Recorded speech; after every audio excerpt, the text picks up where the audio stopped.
কি কি বাজার করেছি, কিভাবে প্রসেসিং করেছি সেগুলো তো গতকালকের ভিডিওতে দিয়েই ফেলেছি। আজকে দেখাবো সব কিছু আমরা কিভাবে খাওয়া দাওয়া করলাম, তারপরে কি কি আনন্দ ফুর্তি করলাম রাত 12টার পরে সেইটাই। তো আসসালামু আলাইকুম, কেমন আছেন সবাই? আশা রাখছি আলহামদুলিল্লাহ অনেক বেশি ভালো আছেন। আমিও আপনাদের দয়ায় ভালো আছি। এটা আমার জামাই আর আমার দেবর মিলে দুইজন চলে গেল সেই যুদ্ধ করার জন্য।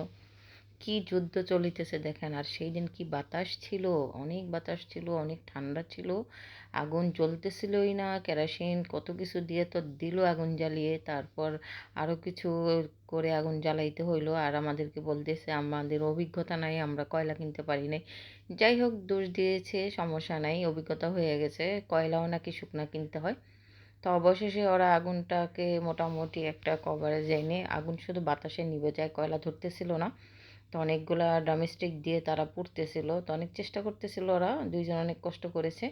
তারপর আমি গিয়েছি, গিয়ে যাওয়ার পরে দেখলাম যেহেতু অনেকগুলা ড্রামস্টিক, এগুলো এখানে হবে না, যেহেতু তাপ লাগতেছে না, বাতাসে আর শীতের কারণে এগুলো আস্তে করে নিভে যাচ্ছে।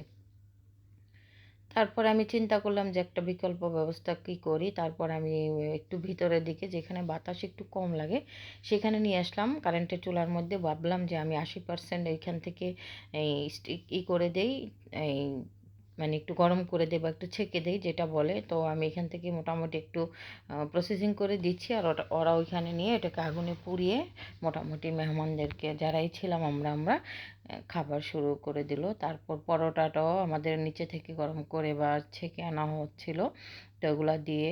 আর এই হচ্ছে সেই মাছটা, মাছগুলা খুলতে পারতেছিল না। আসলে আমাদের এখানে একটু মিস্টেক হয়ে গেছে, মাছটা লেগে যাচ্ছে। কারণটা হচ্ছে সরিষার তেল দিয়ে যে আমরা র্যাপটা করব সেটাই ভুলে গিয়েছিলাম। এটা ভুলটা বললাম, যেই কারণটা তখন বললে তো বকা খাইতাম, এখন বললাম।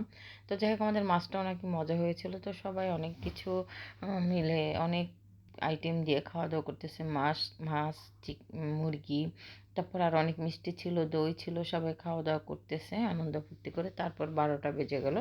এই তো ঢুস টাস কি ফুটাচ্ছে, ভয় পাচ্ছে আবার ফুটাচ্ছে। আমার জামাই এবারে একটু নাড়াচাড়া কমই করেছে, কারণ ওর হাত একটু সমস্যা ছিল, বেশি নড়তে চড়তে পারেনি। গত বছর ও যা করছে, তো অনেক সুন্দর সুন্দর কিছু ছিল, দেখতেও ভালো লাগতেছিল, অনেক আকর্ষণীয়। তো এই এলাকায় তো একটা নিয়ম আছে, আমরা মানে একটা অনুমতি নিয়ে আসছে যে 0.5 ঘন্টার মতন। তো সবাই মিলে দেখতেছি, ভালো লাগে রাত্রেবেলা এগুলো দেখতে, মজা করছি সবাই মিলে। সবার সঙ্গে দেখা হয়েছে। এই তো খাওয়া দাওয়া আমাদের মোটামুটি এক পর্যায়ে অনেকটা শেষ। অনেক কিছু, আরেক আন্টি অনেক কিছু রান্না করে নিয়ে আসছিল, ওনার খাবারগুলো বেশ মজা ছিল।